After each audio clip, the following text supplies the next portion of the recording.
I'm Alan Robarge, a relationship coach and a psychotherapist, and I like to talk about attachment injuries and healing attachment trauma. And on this video, let's talk about very much what do we mean when we say developmental, emotional, relational trauma. Let's come up with a definition and let's explore creating a context of where is this coming from. Now keep in mind the content that I'm sharing here, the information is the content, the information that we explore in the membership community.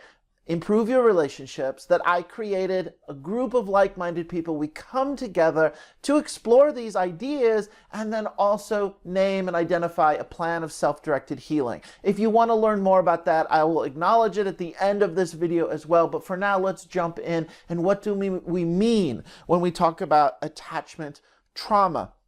Now, I want to make the distinction between the old history of trauma as a definition being incident specific and based upon something that happened. And so if someone says they're traumatized or that was traumatic event, we want to focus on, well, what is the event? And historically, that's how they came about to really notice PTSD and notice the symptoms of PTSD, post-traumatic stress disorder, and started to think about, well, where is this coming from? And understandably, our brain goes to, well, what happened? And so we identify the incident. There was an earthquake, there was a tornado, there was a natural disaster, there was some kind of assault, there was some kind of violent attack, perhaps it was sexual assault, perhaps it was rape, perhaps it was sexual abuse. Also traumatic events that take place like a car accident, things that overwhelm us in a way that, you know, to be held hostage, to be in war. Obviously, if you're a soldier, if you were a soldier, if you've seen war, if you've been in war, we can very quickly say, well, that's a traumatic experience. However, over time, they began to realize everyone who has been in a traumatic experience does not necessarily mean that every person will have post-traumatic stress disorder.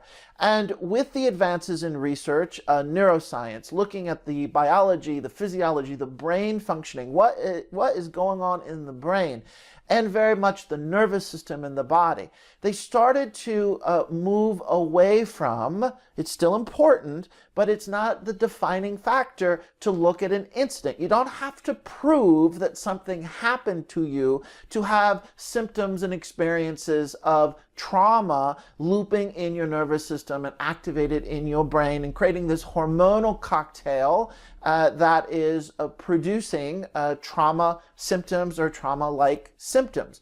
So we move away from an incident and instead we're focusing on the person's brain and nervous system and their ability to integrate and their ability to manage the flood of the overwhelm, the hormonal cocktail that gets stirred up, the intense anxiety and this feeling of being bombarded with something that I cannot manage, I cannot handle this.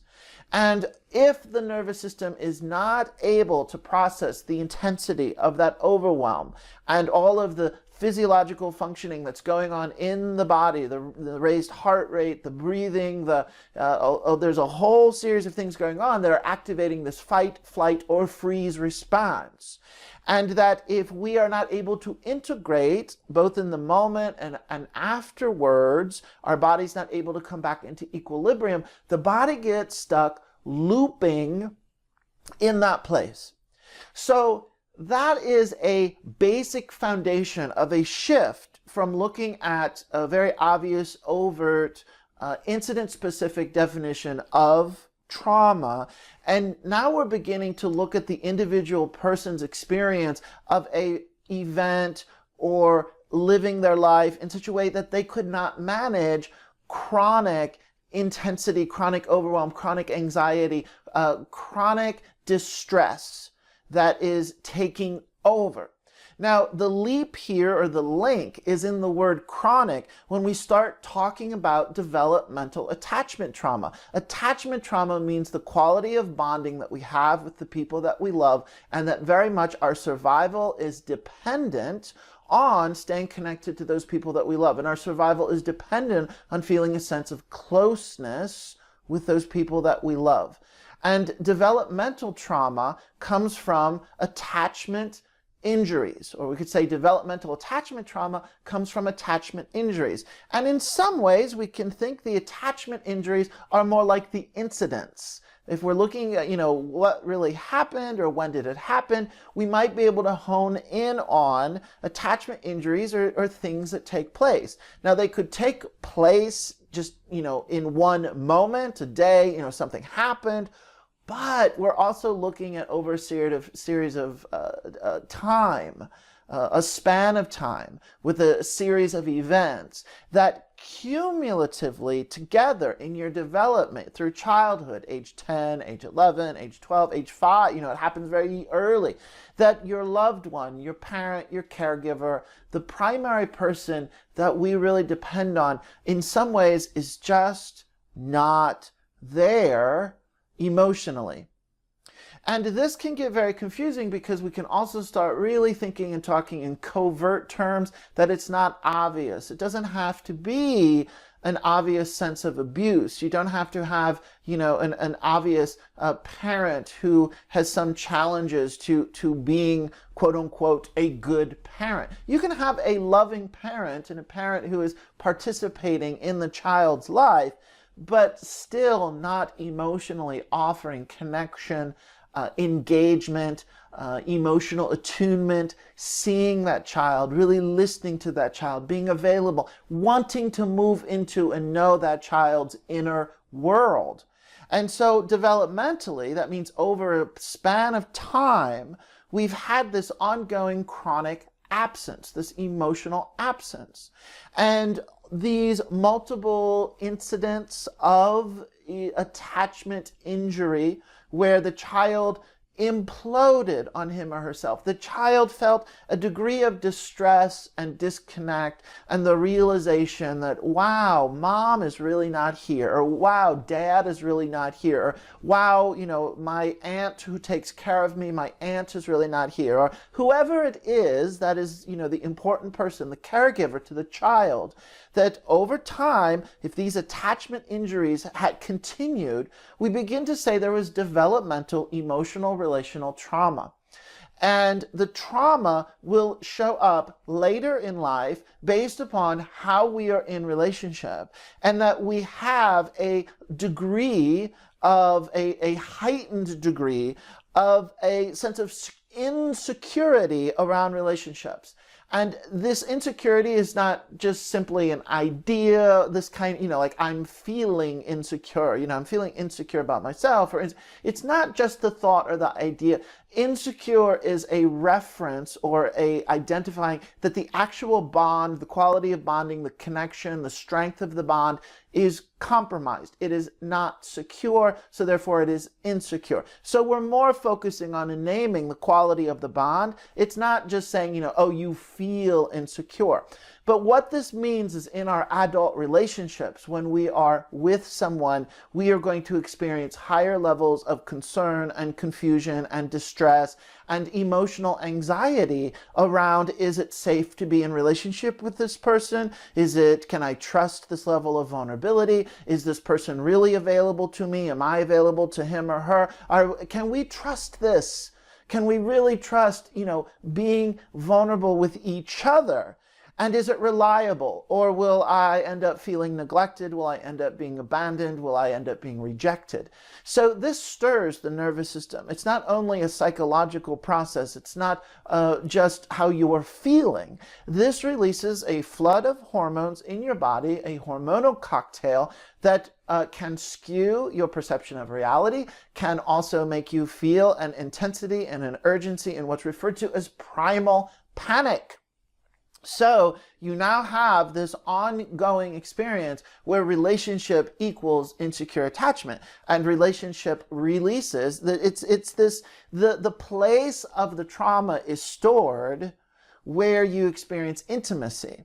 And I always whenever I say that, I like to follow that up with say, well, that sounds like a curse. I mean, you just want to love and be loved. I just want to love and be loved. I mean, we just want to be in a relationship that is meaningful and connected, and we want to grow and evolve, and many of us are reasonable where we say, well, it doesn't have to be perfect, but we want to feel a sense of moving towards deeper bonding, deeper relating, emotional connection. Well, it's that actual emotional connection as you go deeper into intimacy. That's the place where the trauma is stored and gets activated, and all of this gets stirred up. It's very painful stuff, very confusing stuff, and we have to make sense of it. So real quickly, I want to acknowledge this video is a series of brainstorming idea. I'm making a bunch of videos about this content, and I'm also creating a video that I'm referring to as the solution, and it's actually solutions plural. There's a number of things to think about. So I'm not going to go into all of the specifics here, but I'm going to name them, and on every video I'm going to name them, but please know you'll be able to find other videos that really more go into in depth what I'm talking about when I talk about the solution. But it's really important. I have learned after making videos for 2 years, after creating this membership community and talking to people, constantly about relationships and attachment trauma, inevitably you might have the same thought and feeling right now, is that that the question comes up, well, how do you heal this? How do you work with this? And so every video I make from now on, I'm going to drive that home. I want to make mention of that. And for the sake of time, I'm just going to list them as bullet points. But over time, I'll continue to make videos, and you'll be able to find other videos that are more specific to what are these bullet points of what do I mean. So to name them, what do we need? The solution for healing attachment trauma. We need corrective experiences of emotional attunement that rewire our brain. The brain is a plastic. Neuroplasticity means you can override new experience, and we need to have experiences of emotional attunement, limbic resonance, where we are with someone that really is open and available to us, and we need to do the same. And it is the ability to do something beyond and different and take risk than what you did or had in your life previously that will help invite recoding your brain so that your template changes, your relationship template, and you can rely on that in your new relationships or changing your current ones. And so therefore, this is all very good news. When we're working with trauma, the information that we have is that trauma healing, trauma therapy, and I'm a big fan, I promote what I call self-directed healing. And while we are engaging and have a very clear path and plan of what we're doing, healing is possible specifically when we are thinking and focusing on rewiring our brain and creating new corrective experiences of emotional connection and limbic resonance. So again, I'll say more about that on another video, but that's number one. The next one is we need to grieve. A healing process is a grief process. A grieving process is a healing process. And everything we're talking about, if you want to start to center yourself, get focused, and look at where you've been, where you're at, and where you're going, what happens is you start to notice some feelings stirring around loss and some sadness. And this is very much about absence. Relational trauma, relational attachment trauma is dropping into realizing that there has been a disconnect and a loss of emotional connection, and that there was an absence, a neglect, an abandonment, a not being available. And this might show up mostly through your childhood, but it could also show up in your adult years. You had such great intentions of creating an adult relationship, and you thought everything was going to be positive, and perhaps you had positive experiences growing up, and then you find 10 years later, 5 years into whatever the time frame, it could happen in 3 months, but you notice these relationships are just not working out. And if you want to change these old patterns and really begin a life of self-reflection and being conscious and changing old patterns of relationship, that's a grief process. And that's going to bring some feelings of grief. So we need skills to grieve. And we are grieving not only what happened, but we are grieving what didn't happen. So that's number 2 for the solution. Number 3 is we need to choose a life of connection and a life of letting in emotional nourishment in all areas. So this is not just about the special relationship, partner relationship, primary relationship. This is not just about a few select people that you consider, the place where you have emotional connection. This means really shifting your focus on how you define relationship and realize that all relationships are important and that you must counter a life of isolation and counter a life of feeling disconnected, or even if you're emotionally shut down in some way, and to really think about how can you live a life where you invite and you put forth action and efforts, very proactive plan to be connected, and that you cannot be selective about, well, I like this kind of relationship, but I'm not going to value this one as much. We really elevate and value all relationships because as human beings, we know that we are not going to be selective in that way, and that we can experience a great sense of emotional safety and groundedness and clarity and knowing who we are and feeling inspired by relationship, no matter the type of relationship. It's with your neighbor, it's with your coworker, it's with, the people that you meet at the coffee shop and you chat every weekend with. I mean, whoever it is, we're really on a path of valuing relationships in all forms. And for a number of us who seek out running away, hiding, shutting down, disconnecting, living in isolation, we're not doing that now. And we're doing the opposite. And I like to call this zesty living. We're going to really, invite zesty living in all areas, nurture who we are in all areas. This might mean your spiritual life. This might mean in the areas of friendship, etc., etc. You get the idea. The next thing that we are going to do is we're going to confront our core beliefs about ourselves. So when we're in relationship, growing up, if this has happened to you, your attachment trauma by right of childhood, we learn about ourselves based upon the mirroring and the messaging that we get back from other people.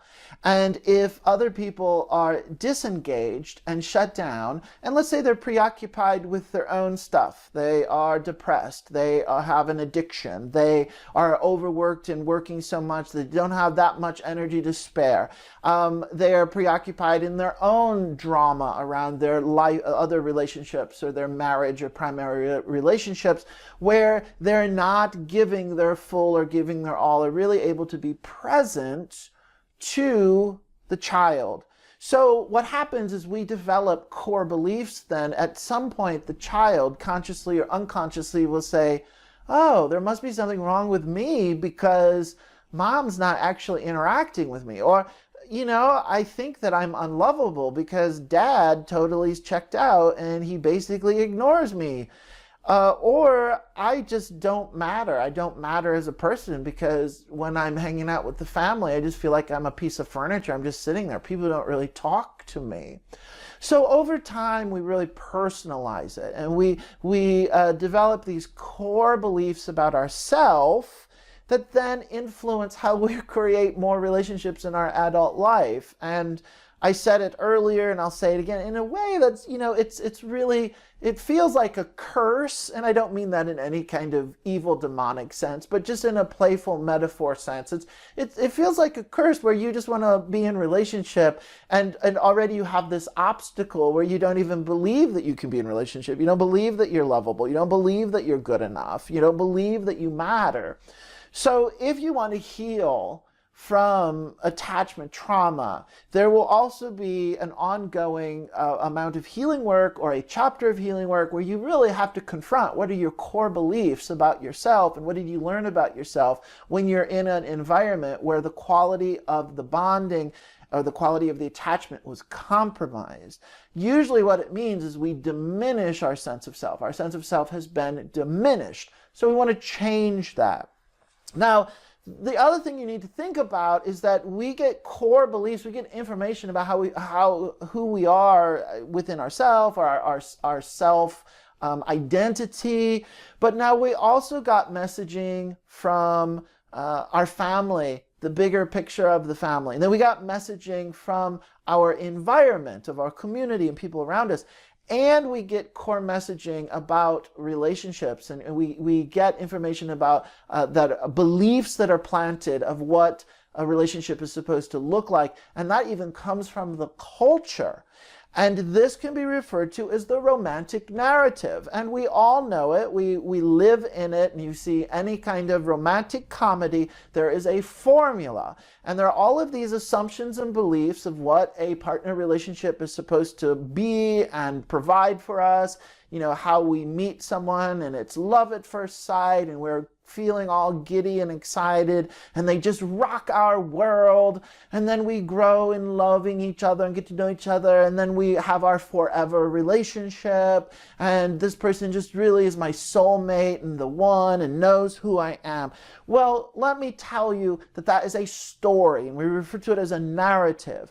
And if you have an attachment injury, if you have attachment trauma and you're healing attachment wounds, the fantasy, and I really emphasize the fantasy, and if you confront the romantic narrative, you will begin to see how incredibly delusional and ungrounded and unrealistic it is. It is not a healthy definition of relating. It is very immature. It is an immature way of relating. So if you want to heal attachment trauma, you not only have to confront your beliefs about yourself that were created as a result of living in an environment where there were ongoing chronic attachment distress and attachment injuries were happening, but you also have to confront your bigger picture beliefs about what is a relationship, how do relationships work, how do people meet each other, how do they grow in depth, how do they cultivate passion and compassion together and grow in relationship. It is not the template of the romantic narrative. And until we all confront this, we are setting ourselves up for a life of delusion and fantasy and relationships that will fail. And then we all wonder why the divorce rate is over,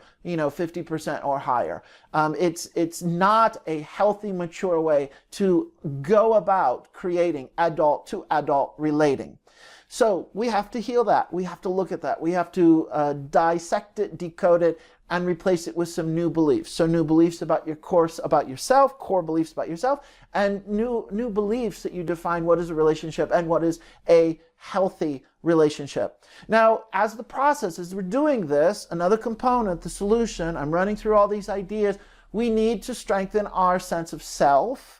And this is going to link to our core beliefs, but it starts moving into a very conscious, active plan or approach or discipline of self-love and self-compassion. And this is cultivating a greater amount of kindness. So we're not only undoing the beliefs about ourselves, we're also really actively valuing ourselves. We're able to set boundaries, we're able to raise our standards, and this links to another component of this healing process is no longer accepting crumbs of relating. We have been trained to be tolerant of people who are emotionally unavailable or emotionally check out. And we have this incredible capacity. So in some ways, we're super sensitive that we pick up attachment disconnect and our radar systems, our nervous system activate, and it's alarm, this person is unavailable. So that we have a very finely tuned awareness that we are very sensitive to that.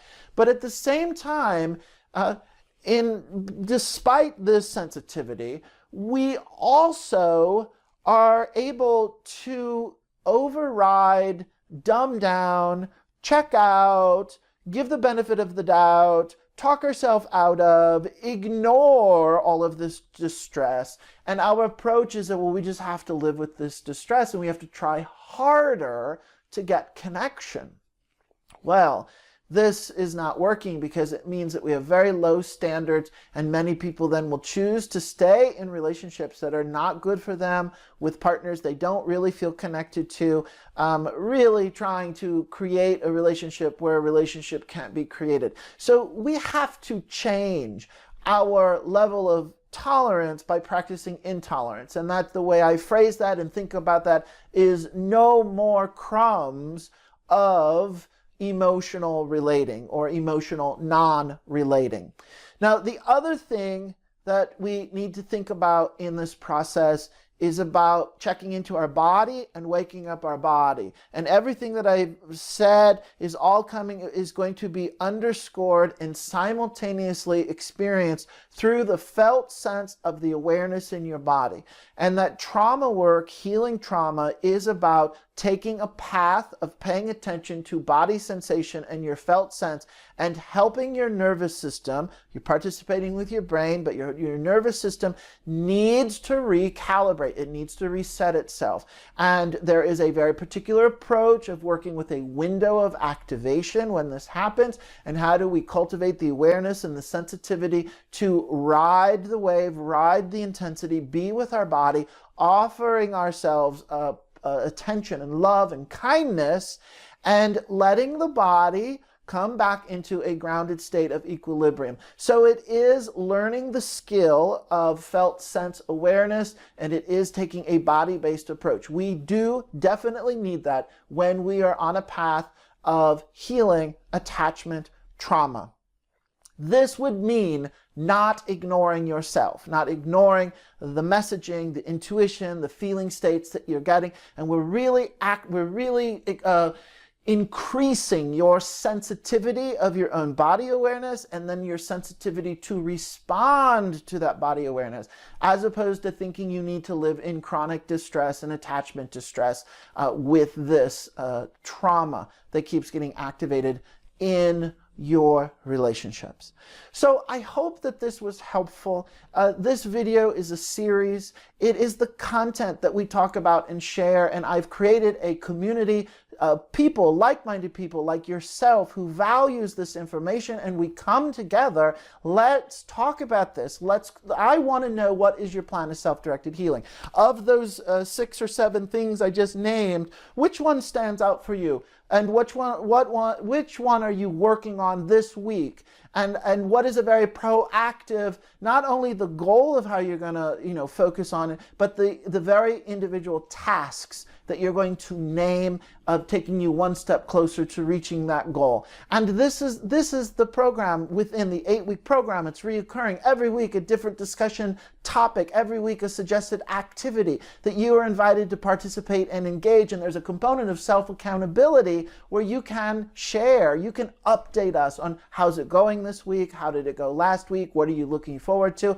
And every month we create what's called Project Rewire Challenge, which is a relationship field trip where I suggest a context or a way that you can explore finding connection, emotional relating, and then you're going to observe, well, what was that like in your body? That might be positive experience, it might be a negative experience, it doesn't really matter. What matters is that we're not sitting on the couch just watching a video trying to figure out what the heck is going on. We're going out into the world, we're being very proactive and putting ourselves in situations where we are inviting nourishment, emotional connection. We want to practice limbic resonance and emotional attunement with other people, and that is going to rewire our brain. And one way that we can do that is get it on the calendar. Pick a place, pick a time, pick some people, and you're going to experiment, and then you're going to come into the community. You're going to report back on what we're doing. This is part of the program, the 8-week program, Improve Your Relationships. If you would like to join us, we would love to have you. Please know we're a gathering place. We're a safe place to express your feelings. This is a learning laboratory. So you can learn more at alanrobarge.com/community, and also pay attention, new videos, more videos up and coming, lots to talk about. I mean, we really have a lot to talk about when it comes to relationships. Thank you for watching this. More videos coming soon.